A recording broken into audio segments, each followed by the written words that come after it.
Every year, $450 billion disappears from the American tax system, not through loopholes, not through legal tax avoidance strategies. It simply vanishes because people who owe it choose not to pay. And here's the part that should terrify you. The Internal Revenue Service knows exactly who these people are, where the money is, and how to get it. They have the data, they have the evidence, they know the names. But they can't touch it.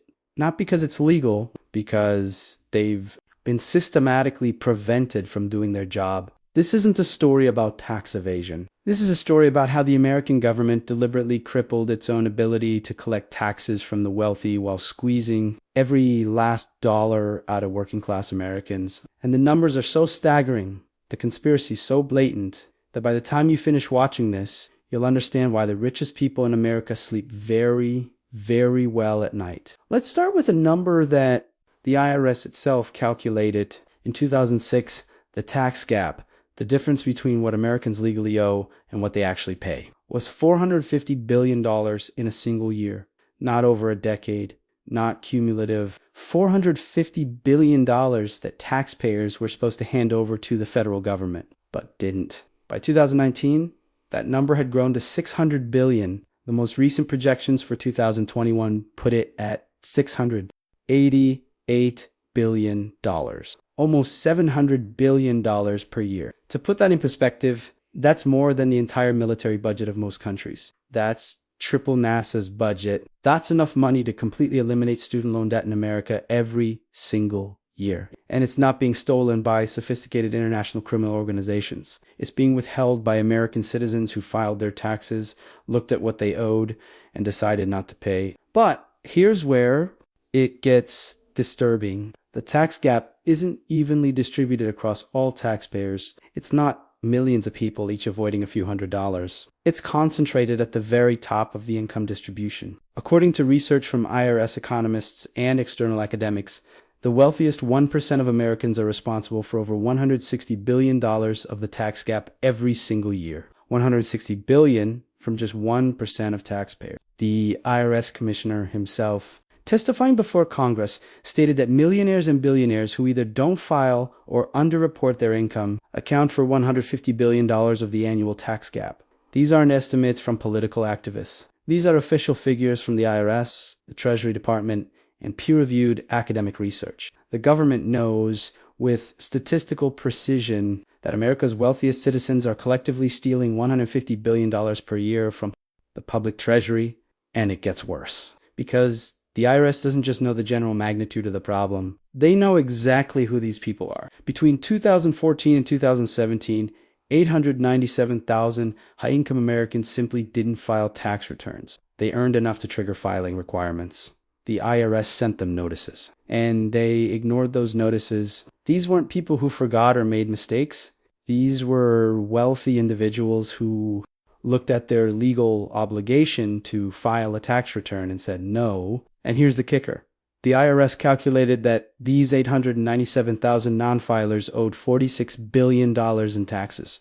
$46 billion. The top 100 non-filers alone owed $9.9 billion. That's billion with a B, 99 individuals owing nearly $10 billion to the United States government. And the IRS knew their names, knew their addresses, knew exactly how much they owed. But according to a Treasury Inspector General report, the IRS completely failed to follow up with 42% of these high-income not because the cases were too complicated, not because the evidence was unclear, because the IRS didn't have the staff to pursue them. Let me explain how this happened, because this is where the story becomes less about tax evasion and more about deliberate sabotage of the American tax system. In 2010, Republicans took control of the House of Representatives, riding a wave of Tea Party anger about government spending. One of their first targets was the IRS budget. Between 2010 and 2019, Congress cut IRS funding by over 20% when adjusted for inflation, but those cuts weren't applied evenly across the agency. They specifically targeted enforcement. The IRS enforcement budget, the money used to hire auditors and pursue tax cheats, was slashed by 25%. 25% fewer resources to go after people who weren't paying their taxes. The number of revenue agents The highly trained specialists who conduct complex audits of wealthy individuals and large corporations fell by 48%. Nearly half the workforce responsible for auditing the rich was eliminated, and Congress knew exactly what they were doing. Every IRS commissioner since 2011, including commissioners appointed by Republican presidents, warned Congress about what would happen. They testified that cutting enforcement budgets would cause audit rates of the wealthy to plummet. They predicted that tax cheating would explode. They calculated how much revenue would be lost. Congress heard all of this testimony, reviewed all the data, and kept cutting the budget anyway. The results were predictable and devastating. Between 2010 and 2019, the audit rate for millionaires dropped by 71%. 71%. If you were a millionaire in 2010, you had about a 6% chance of being audited. By 2019, that had fallen to less than 2%. For the largest corporations, those with over $20 billion in assets, audit rates dropped by 72%. These are the most sophisticated tax filers in America, the ones with armies of lawyers and accountants finding every possible way to minimize their tax bills, and the IRS audited them at a rate that fell by nearly 3%. Meanwhile, audit rates for taxpayers earning less than $200,000 fell much more slowly. The poor and middle class were still being audited at relatively stable rates, while audits of the wealthy collapsed. And then came the statistic that shocked even tax policy experts. In 2020, for the first time in American history, the IRS audited low-income families claiming the earned income tax credit at a higher rate than it audited millionaires. The poorest working families in America, people earning less than $20,000 a year, were more likely to face an IRS audit than someone making over $1 million annually. This wasn't an accident. This wasn't bureaucratic incompetence. The IRS explicitly told Congress why this was happening. In response to congressional inquiries, the agency stated in writing that auditing poor people is easier and cheaper than auditing rich people. A typical audit of someone claiming the earned income tax credit can be done largely by mail and automated systems. It costs the IRS about $5,000. An audit of A requires experienced revenue agents who understand Millionaire X partnerships, offshore accounts, trust structures, and sophisticated tax planning strategies. It costs the IRS over $10,000 per audit. And here's the critical detail. Those experienced revenue agents take years to train. When Congress cut the IRS budget and those positions were eliminated, the agency lost the institutional knowledge and expertise needed to audit wealthy taxpayers. The people who understood how to untangle shell corporations, trace money through offshore accounts, and identify abusive tax shelters left the IRS and took their skills with them. By 2019, the agency didn't just lack the budget to audit the rich. It lacked the human capital, the experienced professionals who could actually conduct those audits effectively. But the financial logic of auditing the wealthy is overwhelming. Research from Harvard University, the University of Sydney, and the Treasury Department analyzed approximately 710,000 IRS audits conducted between 2010 and 2014. They calculated how much revenue each audit generated compared to its costs. For every dollar the IRS spent auditing taxpayers in the bottom half of the income distribution, they collected about $1 in additional taxes. Basically broke even. For every dollar spent auditing the top 1%, the IRS collected $3.18. And for the top 0.1%, the absolute wealthiest Americans, the return was $6.29 for every dollar spent. Let that sink in. Auditing the super rich generates more than 6 times the revenue per dollar invested compared to auditing middle-class taxpayers. The Congressional Budget Office, in its analysis of IRS enforcement, estimated that every additional dollar spent on IRS enforcement generates multiple dollars in revenue. Some estimates put the return as high as 12-1 for audits of the highest earners. This means that cutting the IRS enforcement budget doesn't save money. It costs money massively. When Congress cut $20 billion from the IRS enforcement budget, they didn't save $20 billion. They gave up somewhere between $100 and $240 billion in potential tax revenue. And this brings us to the really disturbing part, the piece of this story that reveals just how deliberate this sabotage has been. Congress knows all of this. The data I'm describing isn't secret. It's published in official IRS reports, Congressional Budget Office analyzes, Treasury Department studies. and academic papers. Every single member of Congress who voted to cut IRS enforcement budgets had access to projections showing exactly how much revenue would be lost. They knew that audit rates of millionaires would collapse. They knew that billions in tax debt would go uncollected. They knew that the tax gap would explode, and they voted for the cuts anyway because the alternative would have been adequately funding an agency that goes after their donors, their constituents in the top 1%, and in some cases themselves. Wealthy Americans have a lot of political power. They make campaign contributions, they fund think tanks, they hire lobbyists. Poor people claiming the earned income tax credit don't. So when budget cuts had to be made, the choice was clear. Keep auditing the poor because it's cheap and they can't fight back. Stop auditing the rich because it's expensive and politically costly. Let's talk about what this looks like in practice, because the human stories behind these statistics are even more infuriating than the numbers. The IRS has a measure of tax debts that expire. American tax law gives the IRS 10 years to collect outstanding tax debts. After 10 years, if they haven't collected the money, the debt legally expires and the taxpayer gets away with it. In 2010, before the budget cuts, $482 million in tax debt expired because the IRS couldn't pursue it in time. That was considered a problem, an embarrassing failure of the system. By 2017, that figure had exploded to $8.3 billion. $8.3 billion in tax debt that simply evaporated because the IRS didn't have enough staff to pursue it before the clock ran out. That's 17 times more than in 2010. 17 times more wealthy taxpayers who owed money were identified by the IRS and then watched the calendar run out while the IRS was too understaffed to come after them, and those are just the debts that expired. The full backlog of uncollected tax debts, cases sitting in IRS inventory that will likely never be pursued, is in the hundreds of billions. Criminal tax investigations have collapsed as well. The IRS Criminal Investigation Division, the unit that handles cases of intentional tax fraud and evasion, opened far fewer cases in 2019 than it did in 2010.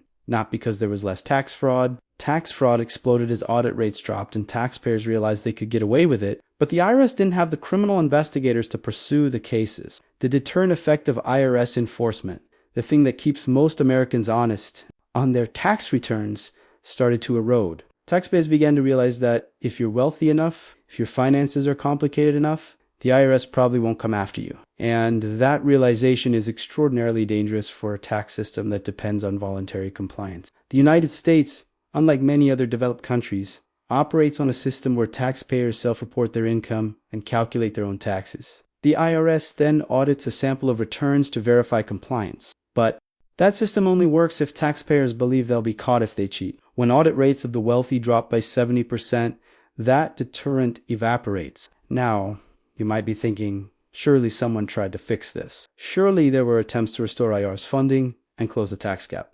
And you'd be right. In 2022, Congress passed the Inflation Reduction Act, which included $80 billion in new funding for the IRS to be spent over 10 years. $46 billion. That was specifically earmarked for enforcement, hiring new auditors, modernizing technology, and rebuilding the agency's ability to audit wealthy taxpayers and large corporations. IRS Commissioner Charles Rettig, who had been appointed by President Trump, had warned Congress that the tax gap could be as high as $1 trillion per year and urged them to invest in enforcement. For a brief moment, it looked like the problem might actually be addressed. The IRS began hiring. They brought in specialists to handle complex partnership audits. They launched programs targeting wealthy individuals who hadn't filed returns in years. By late 2024, the Biden administration IRS had recovered $1.3 billion from high wealth individuals, including $172 million from 21,000 wealthy taxpayers who hadn't filed returns since 2017. But then Congress clawed it back. In budget negotiations, Republicans and some Democrats agreed to rescind more than $20 billion of that IRS funding. $20 billion that had been allocated specifically to rebuild the agency's enforcement capabilities. The Congressional Budget Office estimated that cutting that $20 billion would result in the loss of approximately $200 billion in potential tax revenue. The government gave up $200 billion in revenue to cut $20 billion from the budget. That's not fiscal responsibility. That's deliberate protection of tax cheats. And even that wasn't enough. In 2025, the Trump administration made the IRS a primary target of its cost-cutting efforts. Mass firings hit the agency, including probationary employees who had been hired specifically to audit the largest corporations and wealthiest individuals. Current IRS agents, speaking anonymously, told journalists that ongoing audits of wealthy taxpayers were being closed prematurely because there was no one left to work the cases. Audits that could have recovered millions of dollars in unpaid taxes were being abandoned mid-investigation because the administration fired the people conducting them. Let me be very clear about what this means. The IRS currently projects the tax gap at $696 billion per year for 2022. That's the amount of legally owed taxes that won't be collected. Over a decade, that's nearly $7 trillion. $7 trillion that should be funding infrastructure, education, healthcare, scientific research. All the things that governments are supposed to do, just gone. And 150 billion of that every single year is coming from millionaires and billionaires who are either not filing returns or dramatically underreporting their income. The government knows who they are. It has the evidence, but it has been systematically prevented from going after them. While working class Americans have taxes automatically withheld from every paycheck, while small business owners who make a mistake on their returns get audited and penalized, while low-income families claiming the earned income tax credit face higher audit rates than millionaires, the wealthiest Americans are effectively operating under an honor system, and they are not behaving honorably. Research from IRS economists found that random audits, the kind used to estimate the tax gap, actually understate how much the wealthy are. Evading because those audits don't effectively catch evasion through offshore bank accounts and pass-through businesses. When the IRS conducts targeted operational audits of the absolute highest earners, using more intensive investigative techniques, they find even more known compliance than random audits suggest. In other words, the $150 billion figure for wealthy tax evasion is probably too low. The real number could be substantially higher, but we'll never know for sure, because Congress won't fund the enforcement necessary to find out. Academic research is studying the distribution of unpaid taxes found that the top 5% of households are responsible for 51% of all misreported income. Half of all tax evasion is coming from 5% of taxpayers, and the concentration is even more extreme at the very top. The wealthiest 0.01%, the absolute elite, evade taxes at rates far higher than anyone else. Here's what makes this a crisis rather than just a policy problem. Every dollar of unpaid taxes has to be made up somewhere. The federal budget deficit doesn't shrink just because wealthy people aren't paying what they owe. That money has to come from somewhere else. Either taxes go up on everyone else, or spending gets cut, or the deficit grows and future generations pay the price. Right now, middle-class Americans are bearing the cost of wealthy tax evasion when the government needs revenue and can't collect it from millionaires who aren't paying. It finds other ways to raise money: payroll taxes, which hit wage earners hardest, sales taxes at the state level, fees and surcharges that disproportionately impact working families. The tax burden has shifted away from the wealthy, not because tax rates on the rich were lowered, although that happened too, but because the government stopped enforcing the taxes the wealthy already owed. The effective tax rate for the wealthiest Americans has dropped not through legislation, but through non-enforcement. If you value documentaries that reveal what's hidden behind the official narratives, that expose the systems protecting the powerful while squeezing ordinary Americans, this channel exists for exactly that reason. We investigate the financial structures, the policy decisions, the deliberate choices that shape American life in ways most people never see. Because the truth is, the most important decisions are often the ones that don't make headlines.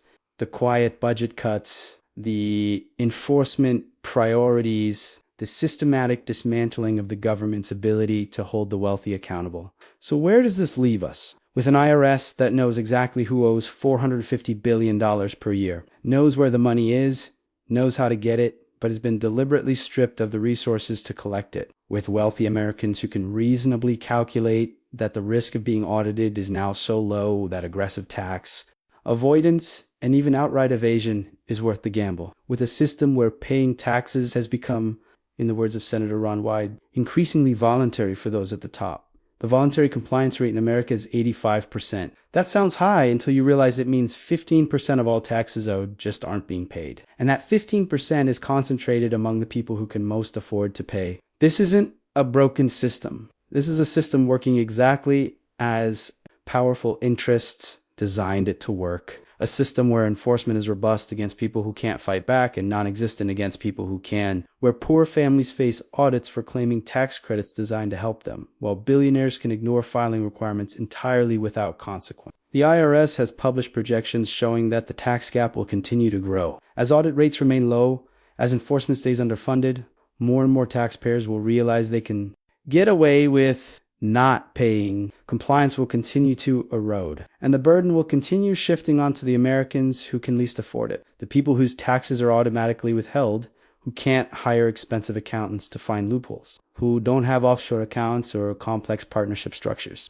the people who are already paying their fair share while watching the wealthy pay less and less. This isn't speculation. This is the documented trajectory based on IRS data, Treasury Department analyzes, and Congressional Budget Office projections. Unless something fundamental changes, unless Congress decides to actually fund tax enforcement and go after wealthy tax cheats, the tax gap will keep growing. And every year, $700 billion that should be funding the country will simply vanish into the pockets of people who decided the rules don't apply to them.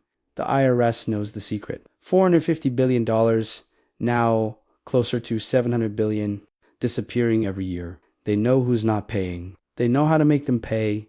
They just can't do it, because the American government has been captured by the very people who benefit most from weak enforcement. And as long as that continues, as long as Congress prioritizes protecting wealthy tax evaders over funding the agency that could stop them, nothing will change. The tax gap will grow, the burden will shift, and the wealthiest Americans will keep sleeping soundly, knowing that the IRS knows exactly what they're doing but can't touch them. Knowing all this, do you still think our tax system's problems are an accident? Or does the whole machine run exactly as those with power designed it to?